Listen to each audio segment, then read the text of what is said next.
ਚਣਗੇ। ਅਭੀ ਇਹ ਕਿੰਨੇ ਵੀ ਸ਼ੋਆਂ 'ਚ ਇਹਨੂੰ ਖੜਿਆ ਜੀ, ਉਹਨੇ ਜੀ ਵਿਨਰ ਬਣਿਆ।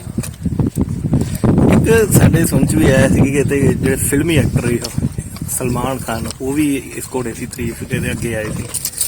ਹਾਂਜੀ, ਇਹਨਾਂ ਆਪਣੇ ਤੋਂ ਮੰਗਿਆ ਤੇ ਬਹੁਤ ਲੋਕਾਂ ਨੇ ਜੀ, ਚੰਗੇ ਬਰੀਡਰਾਂ ਨੇ ਗੁਜਰਾਤ ਤੋਂ, ਰਾਜਸਥਾਨ ਤੋਂ, ਪਰ ਸੇਲ ਨਹੀਂ ਹੋਈ। ਕਿੰਨਾ ਰੇਟ ਇਹਦਾ ਲੱਗਾ ਸੀ ਘੋੜੇ ਦਾ?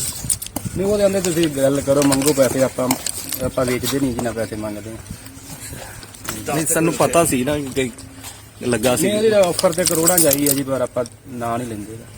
ਕੀ ਖਾਸੀਅਤ ਕੀ ਹੈ ਇਹਦੀ? ਖਾਸੀਅਤ ਜੀ, ਮਾਰਵਾੜੀ ਬਰੀਡ ਚੋਂ 9 ਵਾਰ ਚੈਂਪੀਅਨ ਬਣਿਆ ਜੀ ਇੰਡੀਆ ਲੈਵਲ ਤੇ, ਦੁੱਧ ਦੰਦ ਤੋਂ ਲੈ ਕੇ 4 ਦੰਦ ਤੱਕ। ਇਹ ਹੋਰ ਕਿਹੜੀ ਕਿਹੜੀ ਜਗ੍ਹਾ ਤੋਂ ਜਿਹੜਾ ਕਿ ਇਹ ਘੋੜਾ ਜਿਹੜਾ ਹੋ ਗਿਆ ਹੈ? ਇਹ ਜੀ ਇੱਥੇ ਮੁਕਤਸਰ ਤੋਂ 2 ਵਾਰ ਬਣਿਆ ਜੀ, ਪਟਿਆਲੇ ਸ਼ੋਅ ਹੋਇਆ ਜੀ, ਉੱਥੇ ਬਣਿਆ। ਪੁਸ਼ਕਰ ਤੋਂ ਰਾਜਸਥਾਨ, ਜੋਧਪੁਰ ਤੋਂ ਰਾਜਸਥਾਨ ਹੋਇਆ ਜੀ, ਗੁਜਰਾਤ ਤੋਂ ਹੋਇਆ ਜੀ ਪਾਲਣਪੁਰ, ਤੇ ਮਹਾਰਾਸ਼ਟਰ ਚੋਂ ਸਾਰੰਗਖੇੜਾ ਹੋਇਆ ਜੀ। ਉਹਨਾਂ ਨੇ ਕਿਹਾ ਕਿ ਫਿਲਮੀ ਐਕਟਰਾਂ ਤੋਂ ਇਲਾਵਾ ਰਾਜਨੀਤਿਕ ਸ਼ਖਸੀਅਤਾਂ ਜਿਵੇਂ ਕਿ ਸੁਖਬੀਰ ਸਿੰਘ ਬਾਦਲ ਵੀ ਇਸ ਘੋੜੇ ਦੇ ਕਾਫੀ ਫੈਨ ਨੇ ਅਤੇ ਉਹ ਖੁਦ ਪਿੰਡ ਸਬਰਾ ਵਿਖੇ ਆਣ ਕੇ ਇਸ ਘੋੜੇ ਦੀ ਖਰੀਦ ਦੀ ਪੇਸ਼ਕਸ਼ ਕਰ ਚੁੱਕੇ ਨੇ।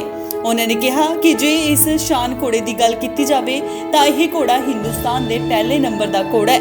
ਹਾਂਜੀ, ਸੁਖਬੀਰ ਸਿੰਘ ਬਾਦਲ ਵੀ ਆਏ ਜੀ, ਇੱਥੇ ਘਰੇ ਆਏ ਸੀ? ਹਾਂਜੀ, ਘਰੇ ਆਏ ਜੀ। ਉਹ ਵੀ ਮੰਗ ਹੀ ਕਰਦੇ ਸੀ ਘੋੜਾ ਦੇਣ ਦੀ? ਨਹੀਂ, ਉਹਨਾਂ ਨੂੰ ਹਾਂਜੀ ਮੰਗ ਤੇ ਹੈਗੀ ਜੀ, ਉਹ ਵੀ ਘੋੜੀਆਂ ਕ੍ਰਾਸਿੰਗ ਲਈ ਉਹਨਾਂ ਨੇ ਭੇਜੀਆਂ। ਹਾਂਜੀ, ਇਹ ਕੀ ਰੇਟ ਜਿਹੜੇ ਤੁਸੀਂ ਕਿ ਜਿਹੜੀ ਕ੍ਰਾਸਿੰਗ ਦਾ ਜਿਹੜਾ ਕ੍ਰਾਸਿੰਗ ਫੀਸ ਹੁਣ 75,000 ਜੀ। ਕਿੰਨੀਆਂ ਮਹੀਨੇ ਚ ਕਰ ਲਈ? ਉਹ ਤਾਂ ਜੀ ਸੀਜ਼ਨ ਦੇ ਨਾਲ ਹੁੰਦਾ ਜੀ, ਸਾਲ ਦੀ 100-125 ਘੋੜੀ ਚੰਗੀਆਂ ਤੋਂ।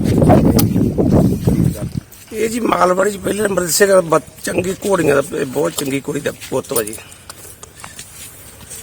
ਇਹ ਕਿੱਥੋਂ ਤੱਕ ਹੁਣ ਤੱਕ ਜਿਹੜਾ ਇਹ ਘੋੜਾ ਹੋ ਕੇ ਆ ਚੁੱਕਾ ਹੈ? ਇਹ ਇੱਥੇ 2 ਵਾਰੀ ਤੇ ਬਣਿਆ ਸੀ ਮੁਕਤਸਰ ਆਪਣੇ, ਇੱਕ ਵਾਰੀ ਬਣਿਆ ਸੀ ਪਟਿਆਲੇ, ਇਹ ਤੇ ਮੁੜ ਕੇ ਜੋਧਪੁਰ ਤੇ ਆਪਣੇ ਜੋਧਪੁਰ ਤੇ ਕਿਤੇ ਪੁਚਕਰ ਤੇ ਸਹਾਰਨਖੇੜੇ ਤੇ ਪਾਲਣਪੁਰ। ਇਹ ਤੱਕ ਹਰਿਆਰੀ ਅਜੇ ਤੱਕ ਕਿਸੇ ਘੋੜੇ ਤੋਂ ਵੀ ਕਿੱਥੇ ਜਾਂਦਾ ਹੈ, ਜਿੱਤ ਕੇ ਹੀ ਆਉਂਦਾ ਵਾ। ਉਸ ਤਰ੍ਹਾਂ ਜੇ ਘੋੜੇ ਦੀ ਕੀਮਤ ਲਾਈ ਜਾਵੇ ਤਾਂ ਕਿੰਨੀ ਕੀਮਤ ਹੋਊਗੀ ਇਹਦੀ? ਇਹਦੀ 10 ਕਰੋੜ ਰੁਪਇਆ ਸਾਨੂੰ ਚੈੱਕ ਦਿੰਦੇ ਸੀ, ਕਹਿੰਦੇ ਲੈ ਲਓ। ਅਸੀਂ ਕਹਿੰਦੇ ਨਹੀਂ, ਵੇਚਣਾ ਨਹੀਂ, ਅਸੀਂ ਇਹ ਰੱਖਣ ਵਾਸਤੇ ਇਸ ਕਰਕੇ।